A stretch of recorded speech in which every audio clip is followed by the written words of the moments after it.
क्या हो अगर कोई अपनों का बनकर ही आपकी जिंदगी बर्बाद कर दे? क्या हो अगर एक माँ की ममता को छीन लिया जाए और एक मासूम बच्चा सालों तक अपनी माँ के लिए तरसता रहे?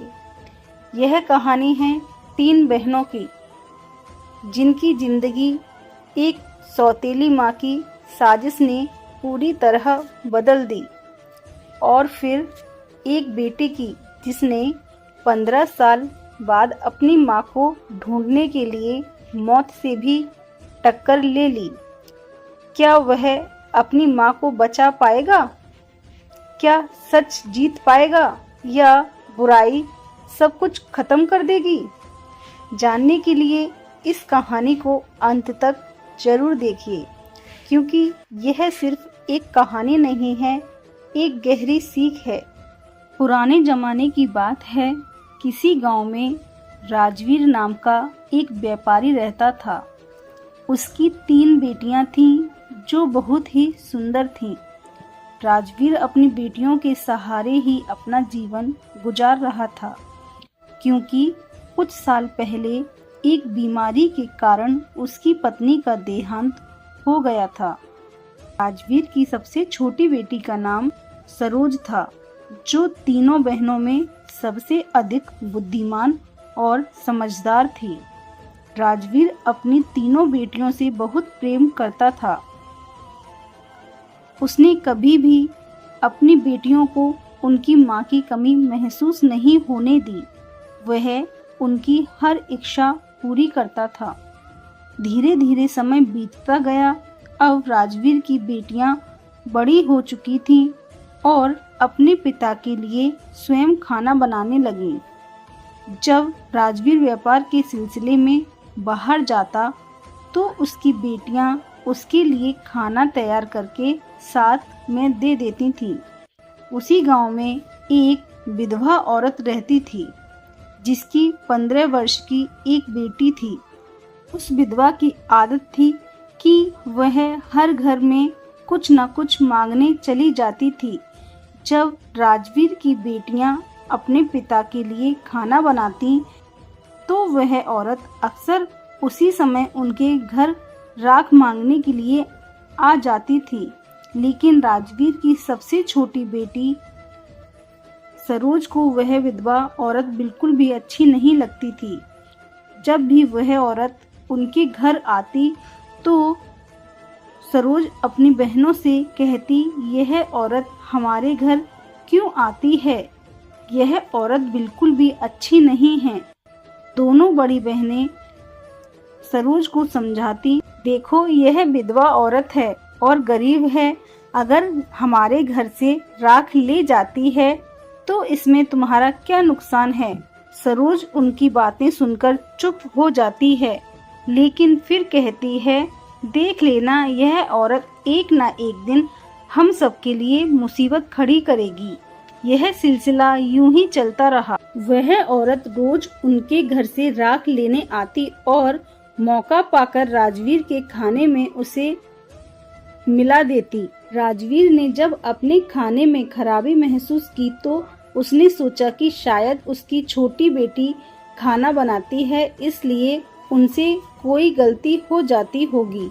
वह अपनी बेटियों से बहुत अधिक प्रेम करता था और यह समझ नहीं पा रहा था कि उसकी बेटियां उसका खाना क्यों खराब कर रही हैं। फिर एक दिन राजवीर ने सोचा, आज मैं अपनी बेटियों पर नजर रखूंगा। आखिर मेरी बेटियां अचानक मेरे खाने को क्यों खराब करने लगी हैं। जब बेटियां खाना बनाने लगी, तो वह उन्हें छुपकर देखने लगा। बड़ी बेटी साफ पानी से चावल धो रही थी, मझली बेटी सब्जी बना रही थी और सबसे छोटी बेटी सरोज बर्तन साफ कर रही थी। जिन बर्तनों में खाना डाला जाता था, कुछ ही देर में खाना पक कर तैयार हो गया। खाने में कोई खराबी नहीं थी। राजवीर परेशान था, लेकिन फिर अचानक उसने जो देखा, उसके पैरों तले जमीन खिसक गई। उसने देखा कि वही विधवा औरत उनके घर राख लेने आई थी और उसकी छोटी बेटी सरोज उससे बहस कर रही थी। वहीं दूसरी बहनें सरोज को समझा रही थीं कोई बात नहीं सरोज, यह विधवा औरत है, इसे राख लेने दो। लेकिन उस विधवा औरत ने राख लेने के बहाने नजरें बचाकर राजवीर के खाने में राख मिला दी और सारा खाना खराब कर दिया। यह देखकर राजवीर को बहुत क्रोध आया। अगले दिन राजवीर ने उस विधवा औरत को अपने घर बुलाया और क्रोध में पूछा, तुम्हारी हिम्मत कैसे हुई मेरे घर का खाना खराब करने की। वह औरत बड़े नाटकीय अंदाज में राजवीर के पास आई और उसे फुसलाते हुए कहने लगी, अरे मैं तो यह देख रही थी कि तुम सच में अपनी बेटियों से प्रेम करते हो या नहीं। खाना खराब होने पर तुम उन्हें डांटते हो या नहीं। लेकिन तुम तो बहुत अच्छे इंसान निकले, अपनी बेटियों से बहुत प्रेम करने वाले। तुमने तो मेरी चाल तुरंत पकड़ ली। अब मुझे विश्वास हो गया है कि तुम अपनी बेटियों से बहुत प्रेम करते हो। आगे ऐसा कुछ नहीं होगा। राजवीर उसकी चिकनी चुपड़ी बातों और नाटक पर विश्वास कर बैठा, क्योंकि वह विधवा औरत दिखने में बहुत सुंदर थी। उसके व्यवहार से प्रभावित होकर उसने कुछ भी कहने की बजाय उसे अपनी पत्नी बनाने का निर्णय कर लिया। कुछ ही दिनों में उसने अपनी बेटियों की अनुमति के बिना उस विधवा औरत से विवाह कर लिया और उसे अपने घर ले आया। विवाह के कुछ ही दिनों बाद वह विधवा औरत राजवीर की तीनों बेटियों से बहुत घृणा करने लगी। वह चाहती थी कि किसी तरह राजवीर की बेटियां इस घर से निकल जाएं। उसने उन्हें घर से निकालने के लिए कई तरह की योजनाएं बनाना शुरू कर दी। वह सोचती थी कि यदि बेटियां घर से चली जाएंगी तो वह और उसकी अपनी बेटी आराम से ऐश की जिंदगी जी सकेंगी। साथ ही राजवीर का पूरा ध्यान केवल उसकी और उसकी बेटी पर रहेगा। उसकी बेटी हमेशा कीमती वस्त्र पहनकर घूमती थी, जिससे वह आधुनिक लगती थी। लेकिन सौतेली माँ ने राजवीर की तीनों बेटियों को घर का सारा काम करने पर मजबूर कर दिया। वह उन्हें पेट भर भोजन भी नहीं देती थी और धीरे धीरे उनकी अन्य आवश्यकताओं को भी कम कर दिया। तीनों बहनें हर समय दुखी रहने लगी थीं। एक दिन दो बड़ी बहनें रो रही थीं तो सरोज अपनी बड़ी बहनों के पास आई और कहने लगी, प्यारी बहनों, आओ हम तीनों कहीं बाहर चलें ताकि हमारा मन प्रसन्न हो जाए। फिर तीनों बहनें घर से निकल गईं और चलते चलते एक जंगल में पहुंची। वहां एक घने पेड़ के नीचे बैठकर वे रो रो कर अपनी माँ को याद करने लगी। इतने में उनके पास एक महात्मा का गुजरना हुआ। सरोज भूमि पर बैठी रो रही थी और कह रही थी, हे भगवान, हम पीड़ित बहनें हैं और बहुत दुखी हैं। आप देख रहे हैं ना कि हमारी सौतेली माँ हम पर कितना अन्याय कर रही है। हम कितने दिनों से भूखे हैं। वह महात्मा पास ही खड़े थे, उनकी बातें सुन रहे थे। फिर वे सरोज के पास जाकर बोले, बेटियों, तुम तीनों यहाँ इस पेड़ के नीचे रोज आती हो, तुम्हें क्या दुख है, बताओ। सरोज ने रोते हुए उन महात्मा को पूरा घटनाक्रम सुना दिया। उनकी बातें सुनकर संत को बहुत दुख हुआ। वे बोले, बेटी, यहाँ से थोड़ी दूरी पर मेरी कुटिया है। मेरी कुटिया के बाहर एक सेब का पेड़ लगा है जिस पर पके हुए सेब लगे हैं। तुम जाओ और उस पेड़ से जितने चाहो सेब तोड़कर खा लो। यह सुनकर तीनों लड़कियां प्रसन्नता से उस कुटिया के पास पहुंची। उन्होंने देखा कि पेड़ पर बहुत सुंदर और रसीले सेब लगे हुए हैं। तीनों ने एक एक सेब तोड़ा और बैठकर आनंद से खाने लगी। जब उनका पेट भर गया तो उन्होंने महात्मा जी का आभार व्यक्त किया और घर वापस आ गईं। इसके बाद जब उनकी सौतेली माँ उन्हें खाना नहीं देती तो वे रोज जंगल जाती और सेब खाकर अपना पेट भर लेती। धीरे धीरे उन्होंने घर का खाना बिल्कुल छोड़ दिया। अब सौतेली माँ सोचने लगी, मैं इन लड़कियों को खाने को कुछ नहीं देती, उनसे इतना काम करवाती हूँ, उन्हें जलील करती हूँ, फिर भी इनके चेहरे पर एक अजीब सी चमक है। इनमें से कोई बीमार भी नहीं पड़ती, बल्कि इनकी खूबसूरती बढ़ती जा रही है। मेरी बेटी जिसे मैं इतना अच्छा खाना देती हूँ वह इनके आगे बदसूरत लगती है। अगले दिन जब भी लड़कियाँ जंगल की तरफ गईं, तो सौतेली माँ ने अपनी बेटी को उनका पीछा करने भेज दिया। जब तीनों लड़कियाँ सेब तोड़कर खा रही थीं, तो सरोज ने अपनी सौतेली बहन को देख लिया। उसने बाकी बहनों से कहा, यह लड़की हमारा पीछा कर रही है, मैं इसे यहाँ से भगा देती हूँ। अगर यह सब कुछ अपनी माँ को बता देगी तो हमारे लिए परेशानी बन जाएगी। लेकिन बड़ी बहनों ने कहा, तुम कैसी बातें कर रही हो, यह बेचारी बेकसूर है। फिर उन्होंने अपनी सौतेली बहन को पास बिठाया और उसे एक सेब दे दिया, मगर सौतेली बहन ने सेब नहीं खाया और जल्दी से अपनी माँ के पास जाकर कहने लगी, माँ, वे लड़कियाँ भूखी नहीं रहती, वे तो जंगल में एक पेड़ से सेब तोड़कर खा लेती हैं। उसी पेड़ के पास एक महात्मा भी साधना कर रहे थे, लेकिन उन्होंने भी उन्हें रोकने की कोशिश नहीं की। यह सुनकर सौतेली माँ को बहुत गुस्सा आया।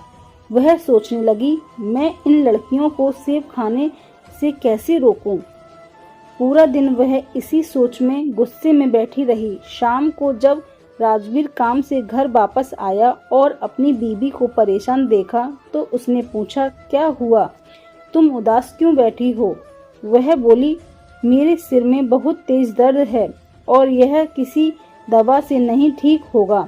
राजवीर ने चिंतित होकर पूछा, तो फिर कैसे ठीक होगा? वह तुरंत बोली, जंगल में एक सेब का पेड़ है जिस पर लाल सेब लगे हैं। अगर तुम पेड़ को जड़ से कटवा दो और उसकी जड़ें उबालकर दवा बना लो, फिर मेरे माथे पर लगा दो, तो मेरा सिर दर्द ठीक हो सकता है। राजवीर ने कहा, बस इतनी सी बात? फिर उसने कुछ आदमियों को बुलाया और पैसे देकर कहा, जंगल में एक सेब का पेड़ है, उसे जड़ से उखाड़कर उसकी जड़ें मेरे पास ले आओ। कुछ ही घंटों में वे आदमी पेड़ को जड़ से उखाड़कर उसकी जड़ें राजवीर के पास ले आए। राजवीर ने जल्दी से आग जलाई और उन जड़ों से दवा बनाकर अपनी बीवी के माथे पर लगा दी। थोड़ी ही देर में उसकी बीवी कहने लगी, अब मुझे आराम मिल रहा है। अगले दिन जब तीनों बहनें जंगल गईं, तो उन्होंने देखा कि सेब का पेड़ किसी ने जड़ से उखाड़ दिया था। यह देखकर वे बहुत परेशान हो गईं और सोचने लगीं, अब हम क्या खाएंगे? तभी वे तीनों वहीं बैठकर रोने लगीं। उनके रोने की आवाज सुनकर महात्मा जी अपनी झोपड़ी से बाहर आए। वे समझ गए कि लड़कियां क्यों रो रही हैं। वे बोले, बेटियों, इसमें रोने की क्या बात है, भगवान तुम्हें इससे भी बेहतर कुछ देंगे। आगे महात्मा जी बोले, चिंता मत करो, मेरे पास एक गाय है जो सुबह शाम दूध देती है। तुम तीनों बहनें उस गाय का दूध पीकर अपना पेट भर लिया करना। इसके बाद उन्होंने उन लड़कियों को एक मिट्टी का प्याला दे दिया और कहा, यह लो, जितना मर्जी हो दूध पियो। यह सब देखकर लड़कियां बहुत खुश हुईं और मिट्टी के प्याले में दूध भरकर पीने लगीं। जब उनका पेट भर गया तो उन्होंने महात्मा जी का शुक्रिया अदा किया और घर वापस आ गईं। इसके बाद यह उनका रोज का काम हो गया कि वे गाय के पास जाती और मिट्टी के प्याले में दूध निकालकर पी लेती। उनकी सौतेली माँ फिर से उनकी सेहत देखकर हैरान थी। फिर उसने अपनी बेटी को बुलाया और कहा, मैंने तो जंगल से सेब के पेड़ का नामो निशान मिटवा दिया था, फिर भी इन लड़कियों की सेहत पर तो कोई असर नहीं पड़ा। मैं तो इन्हें पेट भर खाना भी नहीं देती, फिर भी यह तीनों इतनी तंदुरुस्त कैसे हैं?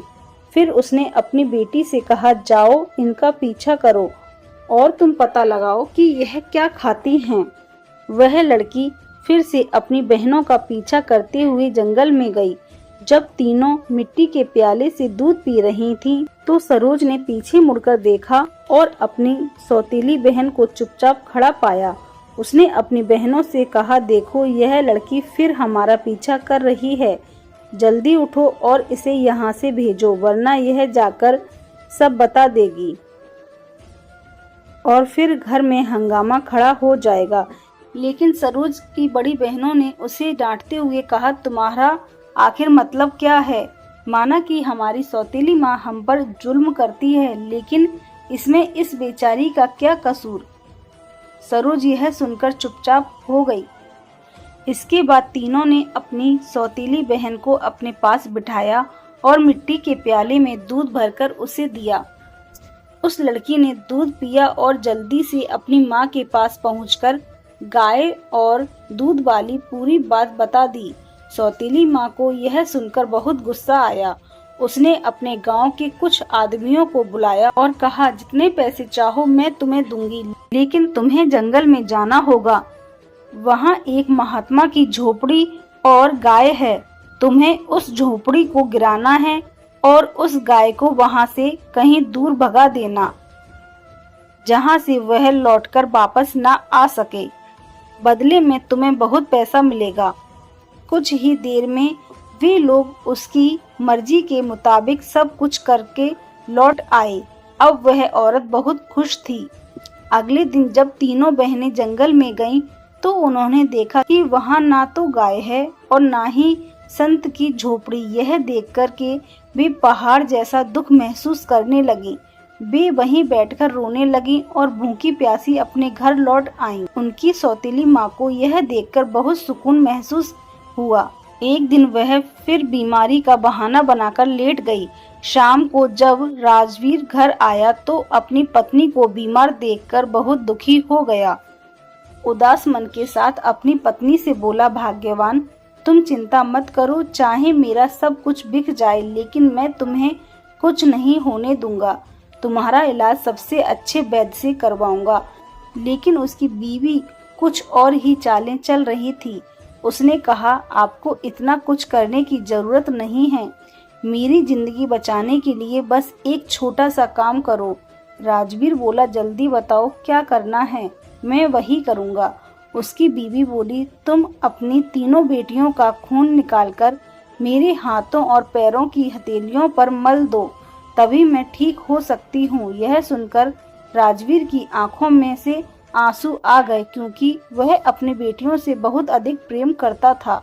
वह चुपचाप कमरे से बाहर निकला और अपनी बेटियों को ढूंढने लगा, लेकिन बेटियां घर में नहीं थीं। वह परेशान होकर उन्हें ढूंढते ढूंढते गांव के पुराने मंदिर पहुंचा। वहां उसने देखा कि उसकी तीनों बेटियां भगवान की मूर्ति के पास बैठकर रो रही हैं। यह देखकर राजवीर का दिल कांप गया। एक तरफ उसकी बीवी की इच्छा थी और दूसरी तरफ उसकी बेटियों की जिंदगी। राजवीर को समझ नहीं आ रहा था कि वह क्या करे। उसने सोचा कि उसकी बीवी उसकी बेटियों से कभी खुश नहीं होगी और बेटियां अपनी सौतेली माँ के साथ खुश नहीं रहेंगी। इसलिए उसने फैसला किया कि वह अपनी बेटियों को कहीं दूर ले जाएगा। उसने अपनी बेटियों को गले से लगाया और कहा, बेटियों, तुम क्यों इतना परेशान होती हो, मैं तुम्हें कहीं और ले चलता हूँ। तीनों बेटियों को भूखा देखकर उसने बाजार से खाने का कुछ सामान लिया। फिर वह अपनी बेटियों को एक घने जंगल में ले गया। जब बेटियों ने पेट भरकर खाना खा लिया तो वे एक पेड़ के नीचे सो गईं। राजवीर ने अपनी बेटियों को वहीं सोते हुए छोड़ दिया और वहां से चला गया।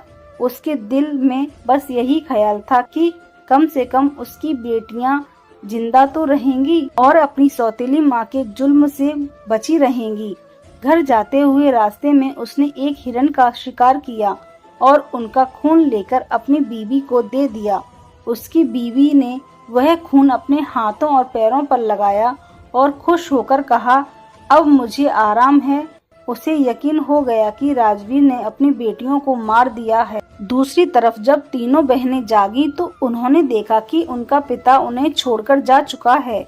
वे अपने पिता को पुकारने लगी। फिर जंगल में जंगली जानवरों की आवाजें सुनकर वे डर गईं और रोने लगी। दोस्तों, संयोग से उसी जंगल में 3 दोस्त शिकार के लिए आए थे। जब वे शिकार करके लौटने लगे तो उनमें से एक दोस्त, जिसका नाम अर्जुन था, वह कहने लगा, दोस्तों, मुझे लगता है यहाँ कोई मुसीबत में है। क्या तुम लोग किसी रोने की आवाज नहीं सुन रहे? मुझे तो किसी के रोने की आवाज आ रही है। चलो जल्दी जल्दी से देखते हैं, शायद किसी को हमारी मदद की जरूरत है। फिर तीनों दोस्त आवाज की दिशा में चल पड़े। आगे जाकर उन्होंने देखा कि 3 खूबसूरत लड़कियां बैठी हुई रो रही हैं। अर्जुन आगे बढ़ा और उनसे पूछने लगा, तुम यहाँ अकेली क्या कर रही हो और इतना क्यों रो रही हो? फिर सरोज ने अर्जुन को अपनी पूरी कहानी सुना दी।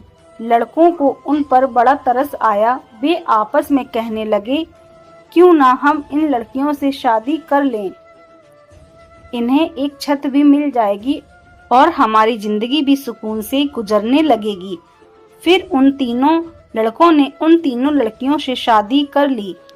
सरोज की शादी अर्जुन के साथ हो गई। संयोग से उन तीनों दोस्तों के घर पास पास थे। तीनों बहनें खुशी खुशी अपने घरों में रहने लगीं। 1 साल के बाद सरोज के घर में एक बेटे का जन्म हुआ। यह देखकर अर्जुन के दोस्त और सरोज की बहनें बहुत खुश हुईं। धीरे धीरे सरोज का बेटा 3 साल का हो गया।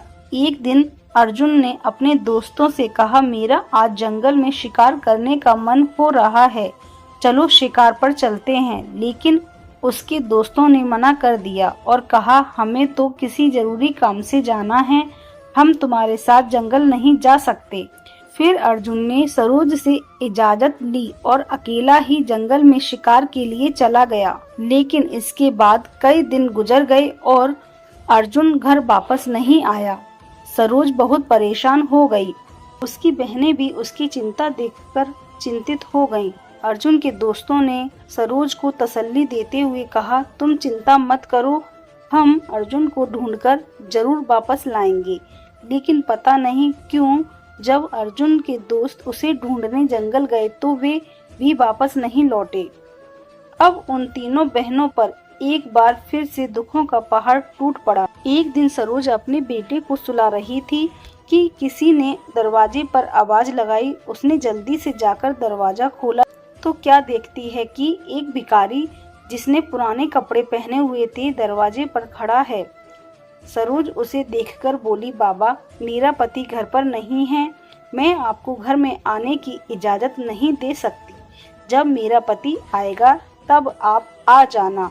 उस पर भिखारी बोला, बेटी, मुझे बहुत भूख लगी है, किसी भूखे को खाना खिलाने में क्या हर्ज है। सरोज ने दया दिखाते हुए उस भिखारी को घर में बुला लिया और उसके लिए खाना बनाने लगी।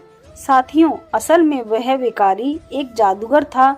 जब सरोज खाना बना रही थी तो उस समय वह जादूगर भिखारी बुरी नजरों से सरोज को देख रहा था। फिर वह जादूगर उठकर सरोज के करीब आया और बोला, सुनो लड़की, तुम मुझे बहुत अच्छी लगी, अपने बेटे को छोड़ दो और मुझसे शादी कर लो। भिखारी की ऐसी बातें सुनकर डर के मारे सरोज कांपने लगी और बोली, बाबा, आप कैसी बातें कर रहे हैं? मैं शादीशुदा हूँ और एक बच्चे की माँ हूँ, आपकी हिम्मत कैसे हुई ऐसा कहने की? यह सुनकर जादूगर भिखारी को गुस्सा आ गया। उसने अपने जादू से सरोज को बकरी बना दिया और उसके गले में एक रस्सी डालकर खींचते हुए ले जाने लगा। इधर सरोज का बेटा जोर जोर से रो रहा था। सरोज की बहनों ने जब उसके बेटे के रोने की आवाज सुनी तो वे भागती हुई उसके घर आईं।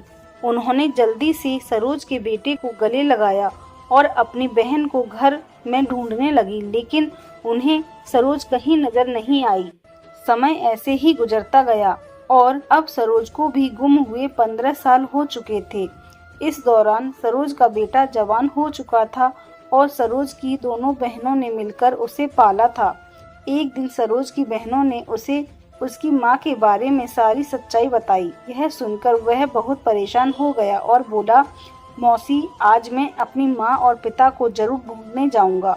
उसकी बड़ी मौसी ने उसे समझाते हुए कहा, बेटा, जो होना था वह हो चुका, जिन्हें जाना था वे चले गए, अब हम तुम्हें नहीं खोना चाहते। हमारे पति भी जंगल में गए थे और वे भी नहीं कभी वापस आए। अगर तुम भी चले गए तो हम किसके सहारे जिएंगे? लेकिन लड़के ने कहा, मौसी, आप चिंता मत कीजिए, मैं अपने माता पिता और बाकी सबको ढूंढकर वापस जरूर लाऊंगा। फिर वह लड़का जंगल की तरफ निकल पड़ा। कई दिनों तक जंगल में इधर उधर भटकता रहा, लेकिन उसे कुछ समझ में नहीं आया कि वह अपने माता पिता को कहाँ ढूंढे। इसी तरह खोजते खोजते वह एक ऐसी जगह पहुंचा जो पूरी तरह पत्थरों की थी।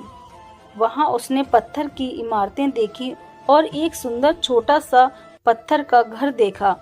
वह ध्यान से उस घर को देख रहा था कि तभी उस घर से एक वृद्ध संत बाहर आए और बोले, बेटा तुम यहाँ नए लगते हो, तुम्हें इस खतरनाक जंगल में आने की क्या आवश्यकता थी।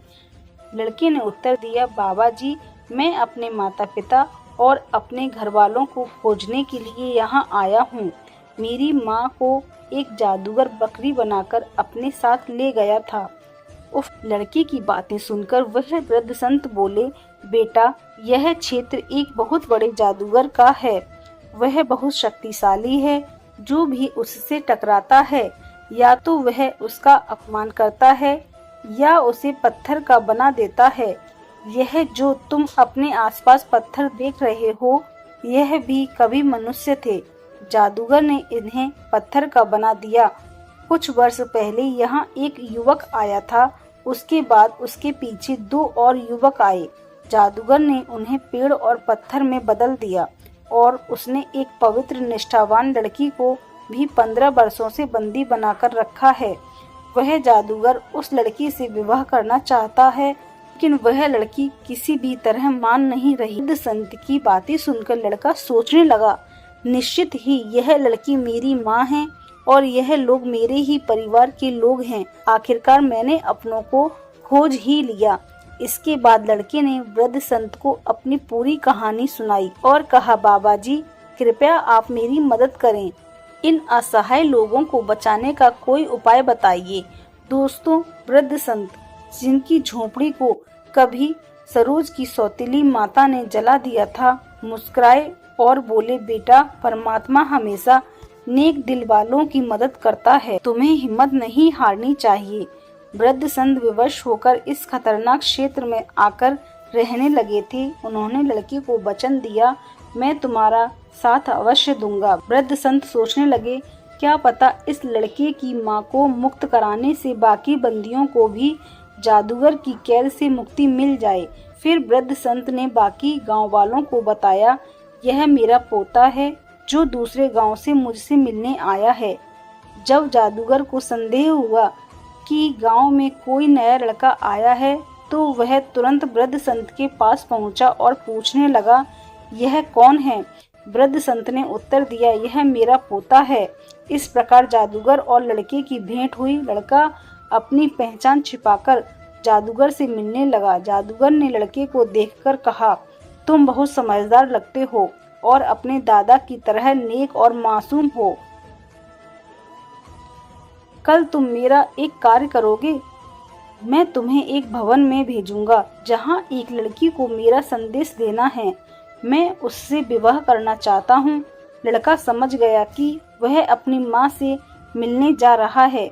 वह बहुत प्रसन्न हुआ, सोचने लगा कि अपनी माँ को ऐसी क्या निशानी दिखाए जिससे वह उसे पहचान ले। तभी उसे याद आया कि उसके जन्म के समय उसके पिता ने एक पीतल का सिक्का बनवाया था जिस पर एक बच्चे का चित्र अंकित था। वह सिक्का आज भी उस लड़के ने संभाल कर रखा हुआ था। उसने योजना बनाई कि उचित समय आने पर वह अपनी माँ को पहचानने के लिए अपनी पहचान प्रकट करेगा। जादूगर वृद्ध संत का बहुत सम्मान करता था और उनके पोते को नेक समझता था। उसने लड़के को फूलों का गुलदस्ता देकर प्रतिदिन सरोज के पास भेजना शुरू कर दिया। लड़के को नेक समझने के कारण जादूगर उस पर कोई संदेह नहीं करता था। एक दिन वृद्ध संत ने योजना बनाई और उस लड़के से कहा, बेटा किसी दिन मौका देखकर अपनी पीतल के सिक्के को फूलों के गुलदस्ते में छिपा दो।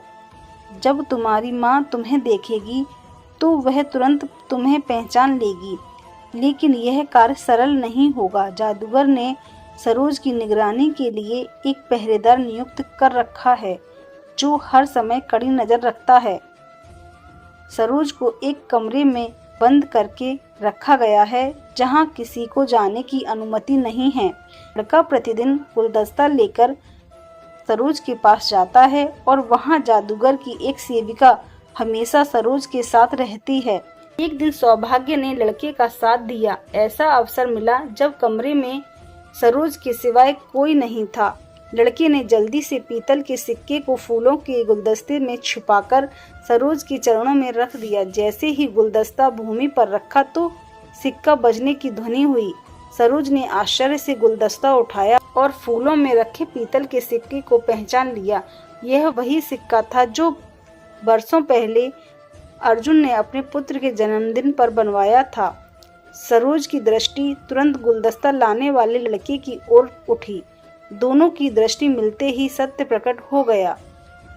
सरोज पहचान गई कि यह उसका बेटा है।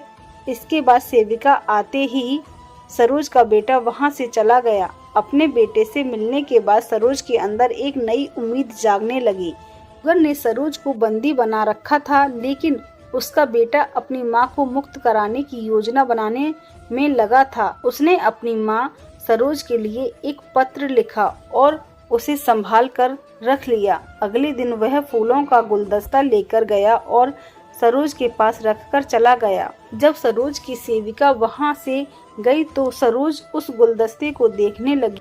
सरोज उत्सुकता से उस पत्र को खोलकर पढ़ने लगी। पत्र में लिखा था, माँ, आप जादूगर से विवाह का झूठा नाटक कीजिए और उससे उसकी शक्तियों का रहस्य निकलवा लीजिए। धीरे धीरे सरोज ने जादूगर से विवाह के लिए स्वीकृति दे दी और उसकी शक्ति का रहस्य जानने की कोशिश करने लगी।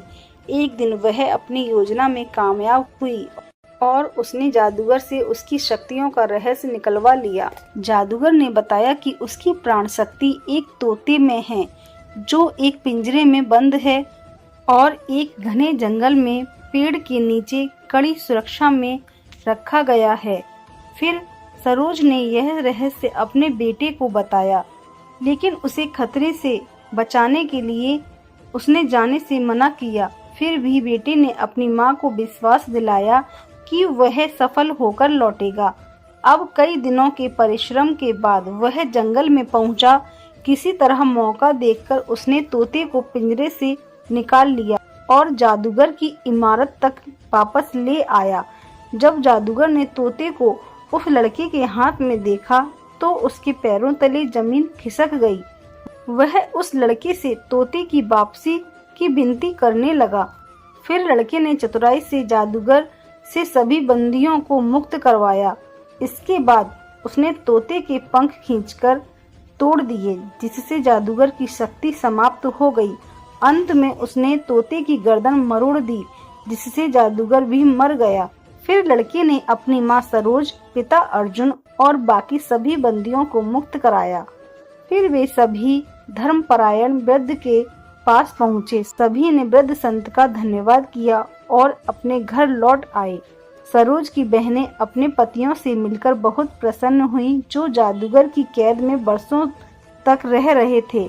सरोज के पिता, जो अपनी पुत्रियों को खोने के दुख में डूबे थे, उन्हें सही सलामत देखकर खुशी से रोने लगे। उन्होंने पुत्रियों से क्षमा मांगी और बताया कि उसकी पत्नी की साजिशों के कारण यह सब हुआ।